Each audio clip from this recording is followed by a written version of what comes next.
Hello friends, कैसे हो आप सभी। आज की डेट है 16 जुलाई 2022 और डेली क्विज के क्वेश्चन एंड आंसर सीरीज में फ्रेंड्स आपका स्वागत है।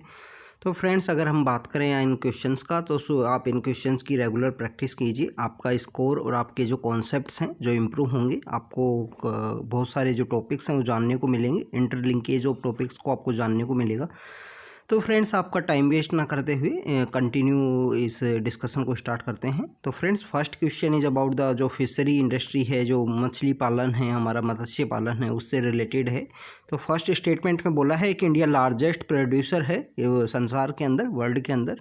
तो फ्रेंड्स, फर्स्ट स्टेटमेंट इनकरेक्ट है, इंडिया लार्जेस्ट प्रोड्यूसर नहीं है। अगर हम बात करें ब्लू रिवॉल्यूशन की, तो ब्लू जो नील क्रांति है, ब्लू रिवॉल्यूशन इसी से रिलेटेड है। इसके अलावा अगर हम बात करें जैसे एग्रीकल्चर सेक्टर में जो ग्रीन रिवॉल्यूशन है, जो 1966 के बाद में इंडिया में स्टार्ट हुआ था, अगर हम बात करें, आप कमेंट सेक्शन में बताना कि ग्रीन रिवॉल्यूशन को जो लाने वाले कौन पर्सन थे। तो फ्रेंड्स, अगर हम बात करें यहाँ पे फ़िशिंग इंडस्ट्री की, तो इंडिया में जो जितना भी फ़िशिंग का प्रोडक्शन होता है, फ़िशेज़ का प्रोडक्शन होता है, जिसमें इनलैंड है 65% जो प्रोडक्शन है वो इनलैंड के थ्रू होता है यहाँ पे इंडिया में।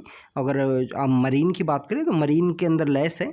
इसके अलावा अगर हम फ़िशिंग इंडस्ट्री से रिलेटेड अगर हम बात करें तो हमारे इंडिया में जितना भी प्रोडक्शन होता है, उस प्रोडक्शन को इम्प्रूव करने के लिए गवर्नमेंट के द्वारा एक स्कीम लाया गया था, प्राइम मिनिस्टर मत्स्य संपदा योजना है, जिसमें जो बेसिकली जो टारगेट है, जो प्रेजेंटली जो हमारा प्रोडक्शन है 13 मिलियन मैट्रिक टन है, 13.7 है, 13.7 जो मिलियन मैट्रिक टन है, इसको इम्प्रूव करके करना है 22 मिलियन मैट्रिक टन करना है। और ये जो बेसिकली करना है उसका जो टाइम पीरियड है वो है 2024-25। तो 22 मिलियन मैट्रिक टन करना है 13 से, जो हमारा फिशिंग का प्रोडक्शन है। इसके अलावा अगर हम बात करें कि जो फिशिंग इंडस्ट्री है वो जीडीपी में कितना कंट्रीब्यूट करती है, तो जीडीपी में 1.07% कंट्रीब्यूट किया जाता है फिशिंग इंडस्ट्री के द्वारा। तो फ्रेंड्स, आप कमेंट सेक्शन के अंदर बताना कि एग्रीकल्चर सेक्टर हमारे जो जीडीपी के अंदर कितना परसेंट कंट्रीब्यूट करता है। इसके अलावा जो फिशिंग इंडस्ट्री है, इसका प्रोडक्शन और प्रोडक्टिव को इंक्रीज करने के लिए गवर्नमेंट के द्वारा बहुत सारे इनिशिएटिव लिए गए हैं फ्रेंड्स। इसमें अगर हम बात करें तो fisheries and aquaculture infrastructure development fund है, जो क्रिएट किया गया था गवर्नमेंट के द्वारा। मत्स्य संपदा योजना, जिसके बारे में हमने डिस्कस किया कि इसमें प्रोडक्शन को इम्प्रूव करना है। इसके अलावा अगर हम बात करें जो किसान क्रेडिट कार्ड है, उसी की तरह जो फिशरमैन्स हैं उनको भी जो किसान क्रेडिट कार्ड के थ्रू जो वो अपना पैसा उठा सकते हैं, ले सकते हैं बैंक के द्वारा। तो फ्रेंड्स, ये हमारा फिशिंग सेक्टर से रिलेटेड था। इंडिया लार्जेस्ट प्रोड्यूसर नहीं है फिशिंग का। अगर हम लार्जेस्ट प्रोड्यूसर की बात करें तो वो चाइना है, इंडिया सेकंड लार्जेस्ट है। अगर हम इंडिया के अंदर लार्जेस्ट की बात करें तो आंध्र प्रदेश जो स्टेट है वो उस लार्जेस्ट प्रोड्यूसर है इंडिया के अंदर भी। तो friends, this is all about the fishing industry. यहाँ पे अगर बात करें तो B is the correct answer है यहाँ पे। तो हम नेक्स्ट क्वेश्चन की तरफ मूव करते हैं फ्रेंड्स। नेक्स्ट क्वेश्चन की अगर बात करें तो कंटेम्प्ट ऑफ कोर्ट से रिलेटेड है। तो फ्रेंड्स, अगर हम बात करें कंटेम्प्ट ऑफ कोर्ट की, तो बेसिकली ये कंटेम्प्ट ऑफ कोर्ट वाला जो कॉन्सेप्ट है, कोर्ट की जो बात है उसका अवहेलना करना, बात को ना मानना, उसकी जो अथॉरिटी है उसको लोअर डाउन करना, ऑब्स्ट्रैक्ट करना उसके एडमिनिस्ट्रेशन में। तो this is all about the contempt of court. ये वही कंटेम्प्ट ऑफ कोर्ट से रिलेटेड बातें हैं। अगर हम बात करें कॉन्स्टिट्यूशन में कंटेम्प्ट ऑफ कोर्ट को नहीं डिफाइन किया है, इसको जो डिफाइन किया गया है वो कंटेम्प्ट ऑफ कोर्ट का खुद का एक्ट है 1971 का, जिसके थ्रू कंटेम्प्ट ऑफ कोर्ट को डिफाइन किया गया है। फ्रेंड्स, बेसिकली ये 2 टाइप का होता है, सिविल कंटेम्प्ट और criminal contempt. Civil and criminal है।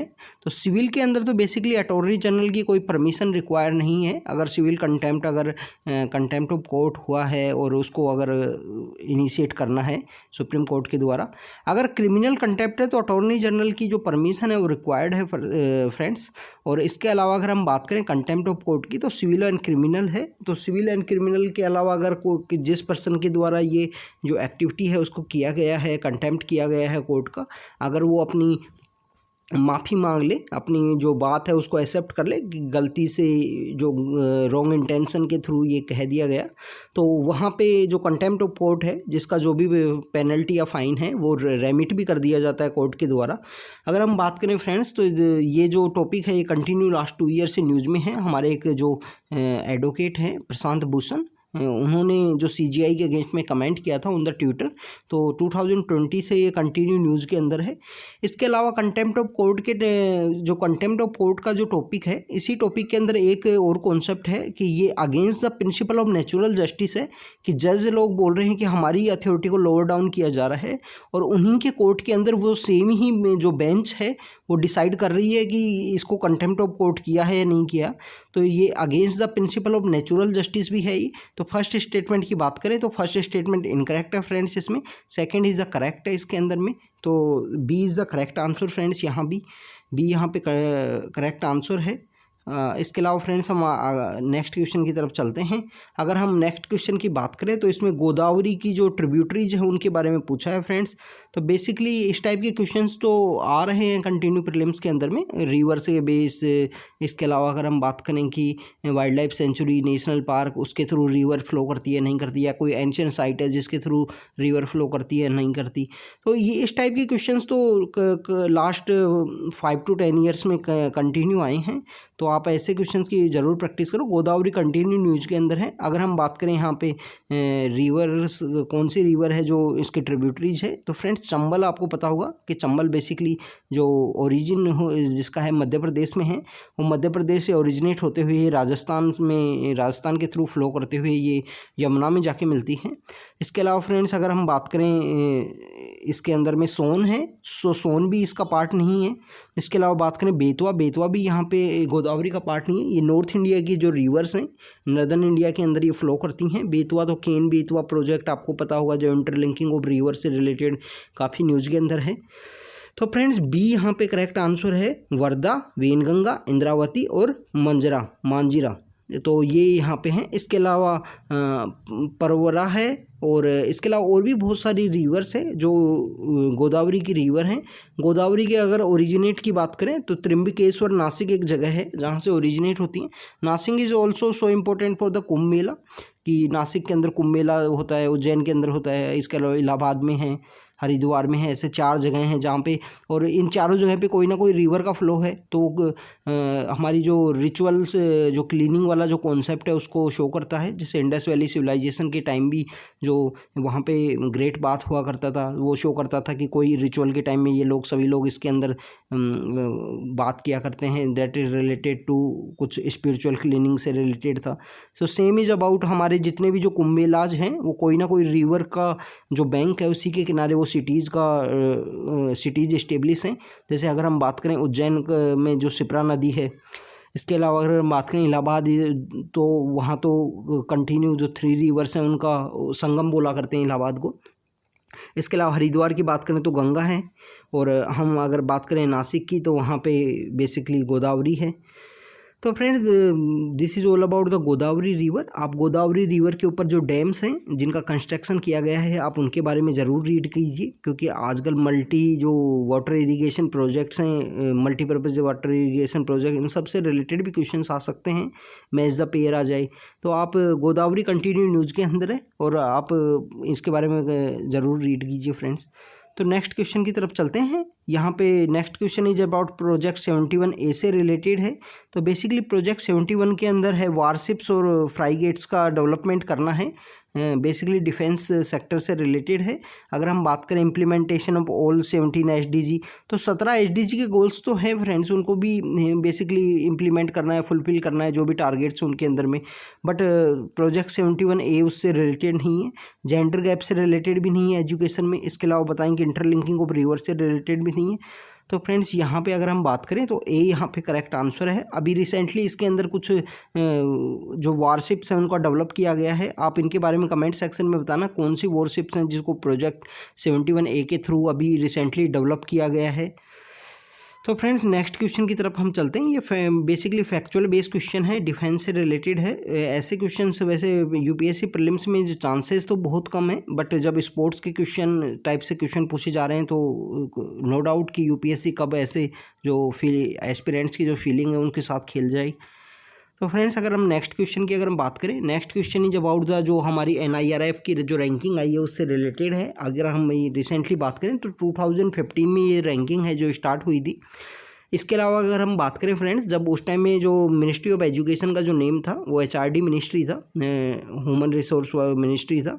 तो अगर हम बात करें ये जो रैंकिंग है वो संघाई रैंकिंग फ्रेमवर्क के ऊपर की लाइन के ऊपर बेस है, बिल्कुल सही बात है फ्रेंड्स।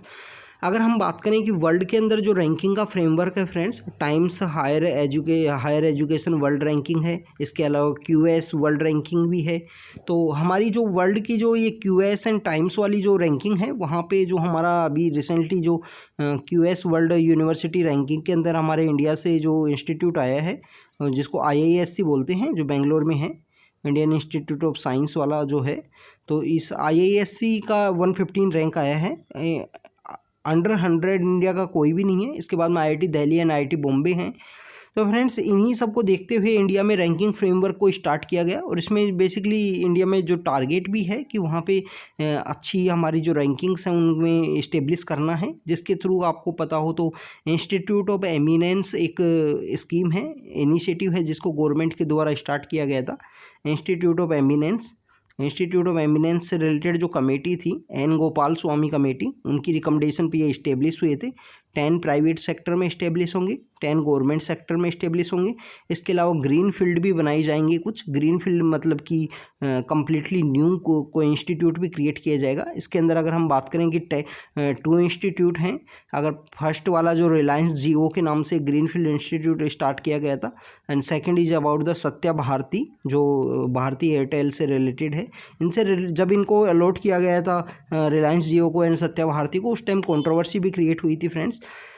तो फ्रेंड्स ये N गोपाल स्वामी कमेटी का इंस्टीट्यूट ऑफ एमिनेंस का जो कमेटी को हेड किए थे, उसके अंदर जो टारगेट है कि टॉप 500 के अंदर नेक्स्ट 10 ईयर के अंदर इन इंस्टीट्यूट ऑफ एमिनेंस को इस्टेब्लिश करना, उस जो वर्ल्ड की जो रैंकिंग्स हैं उनके अंदर इनका जो प्लेस है वो सिक्योर करने से रिलेटेड है।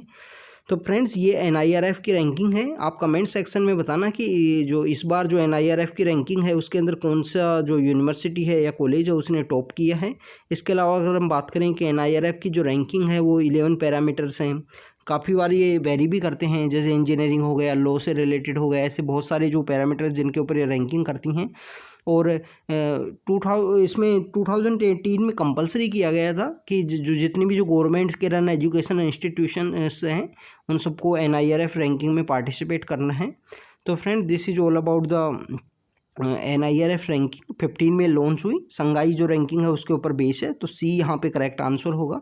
तो फ्रेंड्स आप इन क्वेश्चंस का प्रैक्टिस कीजिए, अपनी नोटबुक में नोट डाउन कीजिए, और अगर आपको ये जो डिस्कशन है वो सही लगे तो आप अपने फ्रेंड्स से इन वीडियोज़ को शेयर कर सकते हो फ्रेंड्स।